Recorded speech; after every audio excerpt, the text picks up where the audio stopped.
Bueno, vamos a hablar sobre la crucifixión y la muerte. No olvidemos que la pasión y la crucifixión de Cristo es leída a la luz del Antiguo Testamento. Eso no lo podemos olvidar nunca. Por esta razón, la narración de la pasión se encuentran intercaladas múltiples alusiones a textos del Antiguo Testamento. Dos de ellas, como decíamos en la introducción, revisten especial importancia: el Salmo 22 e Isaías 53, que era el siervo sufriente. No olvidéis que uno de los pilares fundamentales del judaísmo es la venida del Mesías. Entonces, todas las escuelas rabínicas de alguna manera interpretaban y estudiaban cómo tenía que ser el Mesías. Y casi siempre lo consideraban como poderoso, como guerrero, como el que iba a hacer posible que los enemigos salieran del país. Pero el profeta Isaías entra una cuña en la figura del siervo sufriente. Esa figura de que el Mesías será la persona que asuma en su propia carne la experiencia del dolor del mundo. Y esa asociación entre Mesías y siervo sufriente se va a hacer hueco en la teología judía. Y luego después los cristianos verdaderamente van a utilizar mucho esa figura porque van a contemplar que Jesús es el Mesías como siervo sufriente. En el momento de la muerte, Jesús dirá algunas palabras distintas según cada evangelista. ¿Con qué palabras terminó Jesús en la cruz? Probablemente con todas, con el espíritu de muchos salmos. No olvidéis que Jesús era un gran orante, que era un gran conocedor de la Escritura, y el tiempo que pudo estar en la cruz experimentó distintos momentos, distintas situaciones, y cada evangelista, depende a la cualidad en la que escribe, subraya y resalta alguna de ellas. Según Marcos y Mateo, Jesús morirá con el Salmo 22. Dios mío, ¿por qué me has abandonado? Los exegetas dicen, Jesús murió invocando al Abba, pero también sintiendo su ausencia, que también es lo que experimentó en la agonía del Getsemaní. Pero según San Lucas, Jesús morirá con el Salmo 31. Padre, perdónalos, porque no saben lo que hacen.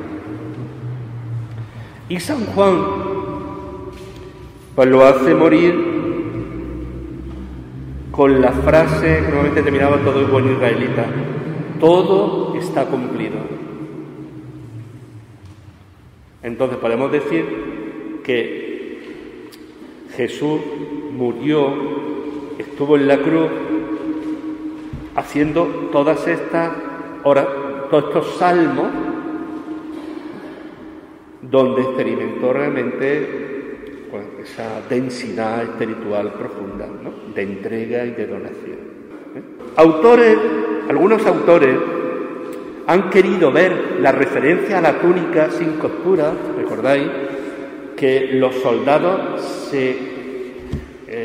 se juegan la vestidura sin costura de Jesús, la túnica, ¿no?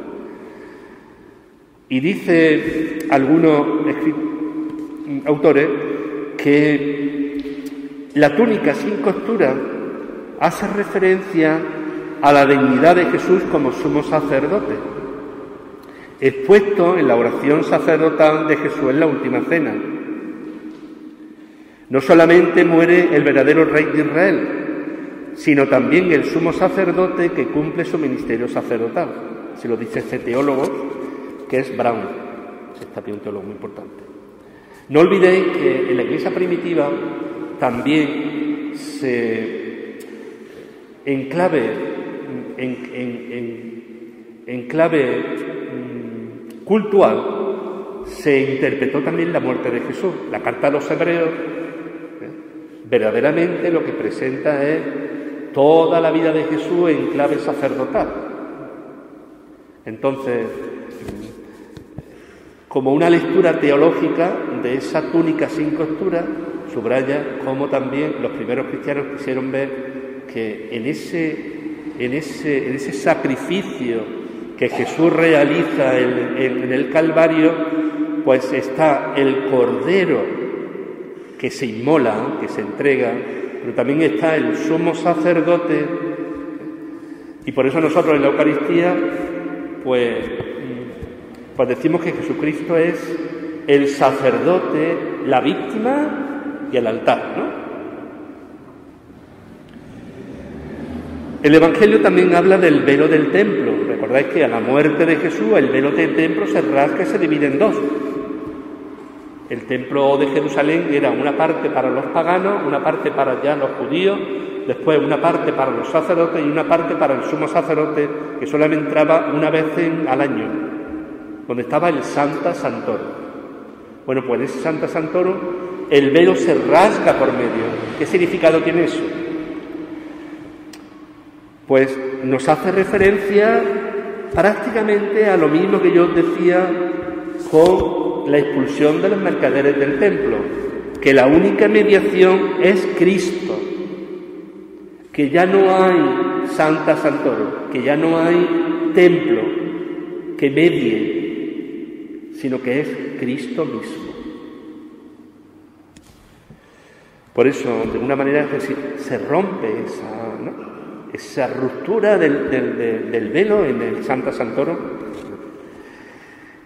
La época del antiguo templo y de los sacrificios rituales se han acabado. Jesús crucificado nos reconcilia a todos con el Padre y nos manifiesta cómo Dios mismo en el crucificado se ha manifestado como el que ama hasta la muerte. No sé si es el significado, podemos decir, teológico de ese rasgarse el velo del templo. San Juan nos dirá que de su costado salió sangre y agua. Es la hora en la que se sacrificaban los corderos pascuales. Estaba prescrito que no se le debía partir ningún hueso, ¿recordáis? Al cordero, la Pascua judía se comen tres cosas: hierba amarga, para recordarle que la salida de Egipto fue dura, dolorosa, difícil. El pan sin levadura, para recordar que la salida fue con premura, con rapidez, y no dio tiempo a que el pan fermentara. Y luego el cordero menor de 1 año, al que no se le podía romper un hueso. Jesús aparece como el verdadero cordero pascual, que es puro y perfecto. ¿Recordáis en la crucifixión? Dos personas, dos crucificados al lado de Jesús. A uno le rompen las piernas, al otro también. Cuando llegan a Jesús veo que está muerto y no le rompieron las piernas. ¿Veis? Hace referencia a esto. Los padres han visto en el doble flujo de sangre y agua una imagen de los dos sacramentos fundamentales de la Iglesia: la Eucaristía y el bautismo. El agua, el bautismo, y la sangre, la Eucaristía, que emanan del costado traspasado del Señor y de su corazón. Estos son el nuevo caudal que crea la Iglesia y renueva los hombres. Una frase de Benedicto XVI. Entonces, es muy importante. Como todos los sacramentos brotan de la intención de Cristo, la Iglesia brota de la intención de Jesús, de su propio costado. sobre todo al maná, el agua y sangre, hace referencia a esos sacramentos vitales, fundamentales de la iniciación cristiana, que es el bautismo y la Eucaristía.